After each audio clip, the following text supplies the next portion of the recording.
La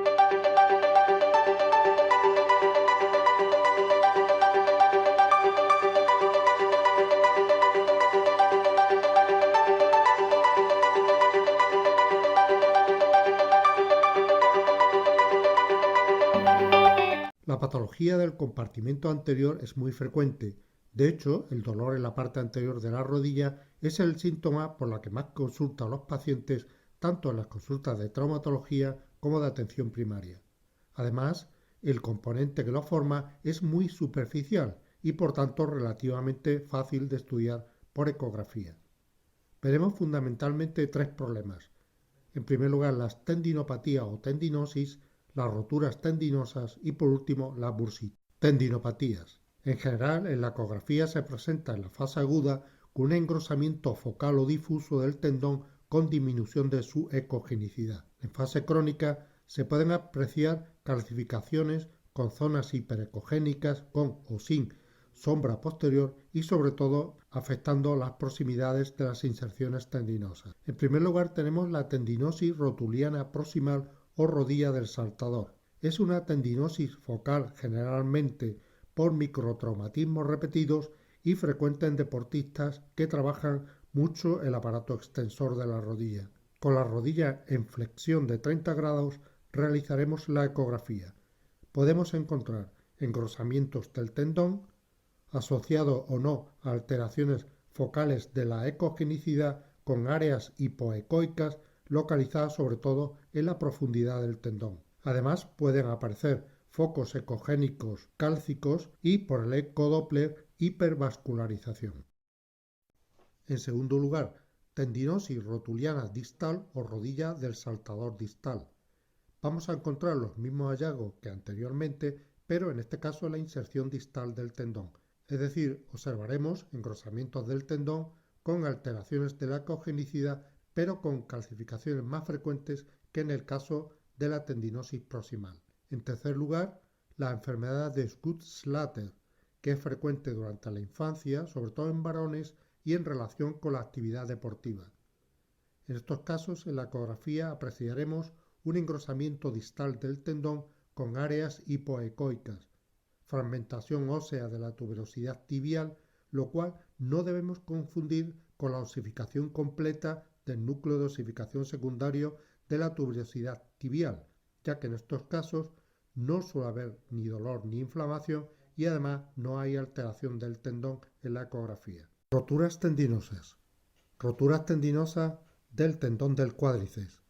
Pueden ser traumáticas, sobre todo de origen laboral o deportivas, espontáneas o también acompañando a algunas enfermedades sistémicas como la artritis reumatoide, el lupus eritematoso o la enfermedad renal crónica. Al mismo tiempo se pueden clasificar en totales o parciales o incompletas, que son más frecuentes, y sobre todo las que afectan al tendón del recto anterior y que de aquí se pueden extender, sobre todo afectando también al tendón del vasto interno. El lugar más frecuente de la rotura suele ser la unión osteotendinosa, que puede ir o no acompañada de fractura-avulsión del polo superior de la rótula. En la ecografía observaremos, sobre todo en las parciales, una interrupción de las fibras con alteración de la ecoestructura tendinosa con áreas hipoecoicas. Asimismo, podemos ver la separación de los bordes, arrancamiento de fragmentos óseos y en fase aguda se pueden ver colecciones heterogéneas por hematomas. En segundo lugar tenemos la rotura del tendón rotuliano, que al mismo tiempo pueden ser también parciales o totales, y generalmente debido a traumatismos degenerativas por enfermedades sistémicas o como consecuencia de infiltraciones previas. Ocurren sobre todo en la inserción proximal en el borde inferior de la rótula, y los hallazgos son lo mismo que la rotura del tendón cuadricipital, es decir, interrupción de las fibras con alteración de la ecoestructura tendinosa con áreas hipoecoicas, separación de los bordes, arrancamiento de fragmentos óseos y a veces colecciones ecográficamente heterogéneas por hematomas. Bursitis. En primer lugar tenemos la bursitis suprarrotuliana. Al estar en la mayoría de los casos comunicada con la articulación, es el lugar más sencillo para detectar derrames articulares.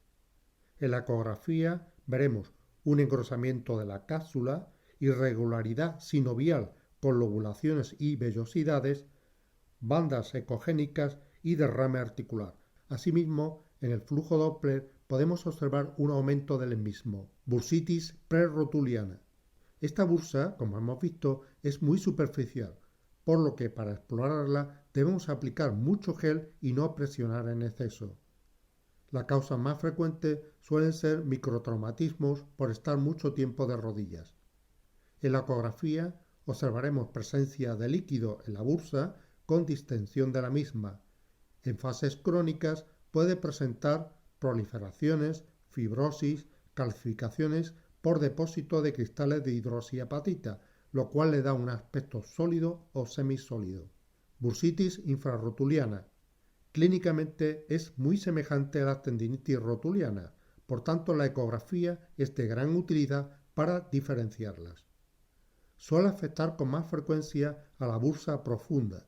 En la ecografía observaremos una colección líquida por debajo del tendón rotuliano y por encima de la epífisis tibial.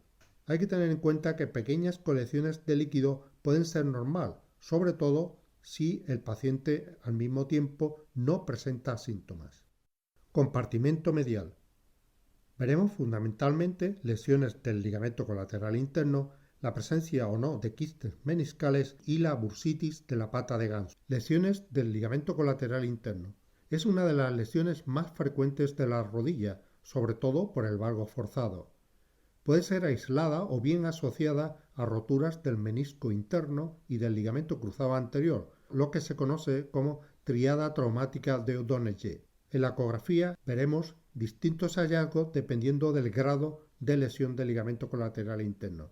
En el grado 1, es decir, en la rotura pequeña o elongación, es decir, en el esguince del ligamento, podemos observar una disminución de la ecogenicidad periligamentosa con pequeña capa de líquido paralelo al ligamento, por edema asociado. En el grado 2, en lo cual ocurre una rotura parcial intraligamentaria, aparece generalmente un engrosamiento con hipogenicidad de las fibras, sobre todo las de las más profundas, con líquido periligamentario. Y en el grado 3, en los casos de rotura completa, se observa una pérdida de continuidad de las fibras con hematoma o líquido entre los extremos. En las lesiones crónicas del ligamento colateral interno pueden aparecer también fenómenos de fibrosis reparativa, que en la ecografía se observan como calcificaciones arciformes paralelas al cóndilo interno, lo que se conoce como enfermedad de Pellegrini-Stieda. En segundo lugar, los quistes meniscales. Son formaciones quísticas íntimamente relacionadas con la base o margen capsular del menisco y secundarias a una rotura horizontal.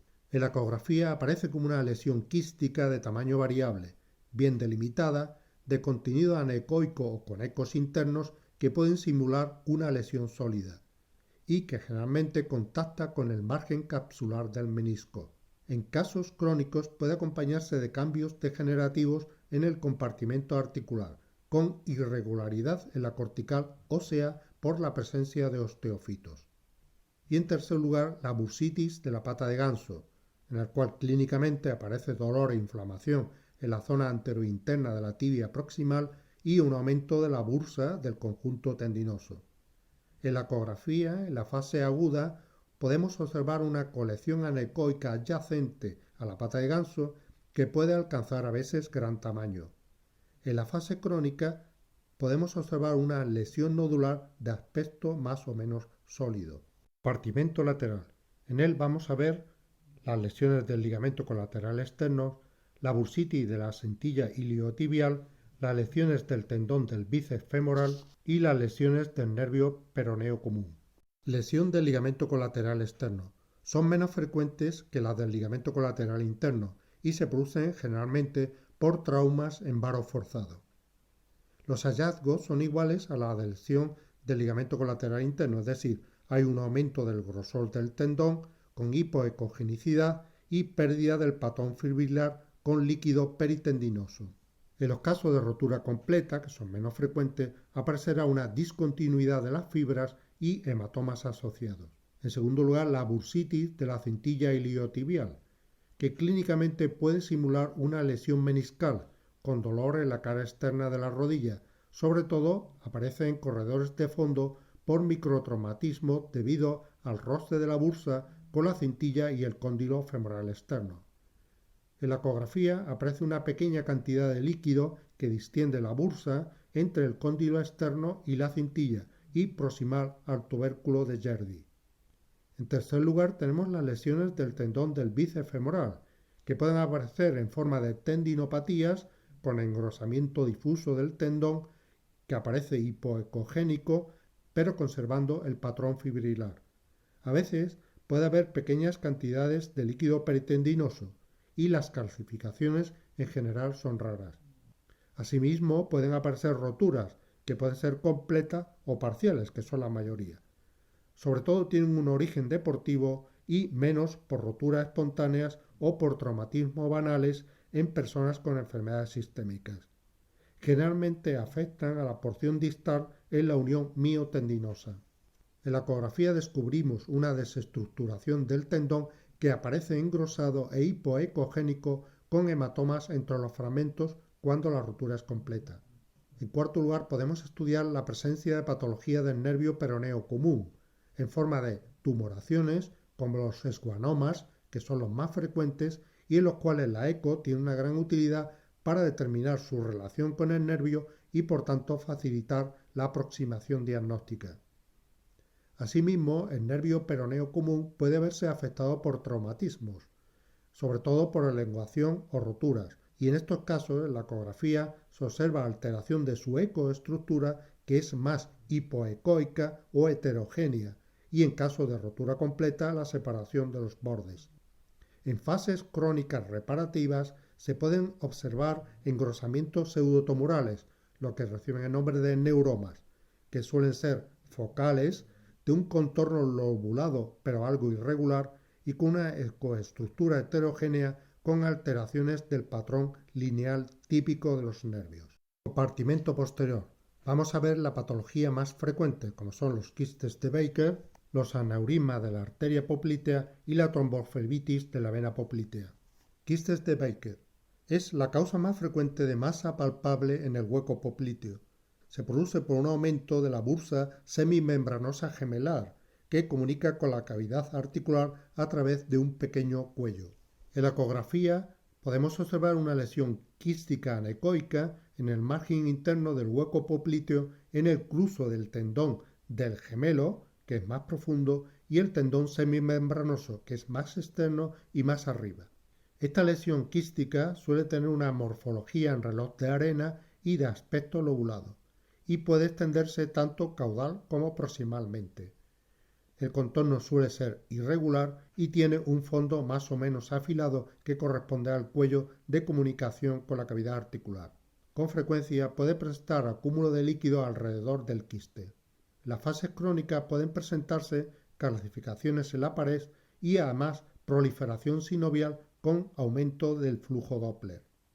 Aneurismas de la arteria poplitea son poco frecuentes y aparece clínicamente como una masa pulsati en el hueco popliteo. Su origen puede ser aterosclerótico o por traumatismos penetrantes. En la ecografía suele aparecer como una masa hipoecoica con flujo Doppler central turbulento. En tercer lugar, la tromboflebitis de la vena poplitea. Clínicamente aparece dolor e inflamación en el hueco popliteo que puede simular una rotura gemelar. La ecografía, que sirve para su diagnóstico, muestra un aumento del calibre venoso con ocupación de la luz. La vena no es comprensible y es sensible a la presión. Además, se observa una ausencia de flujo en su interior.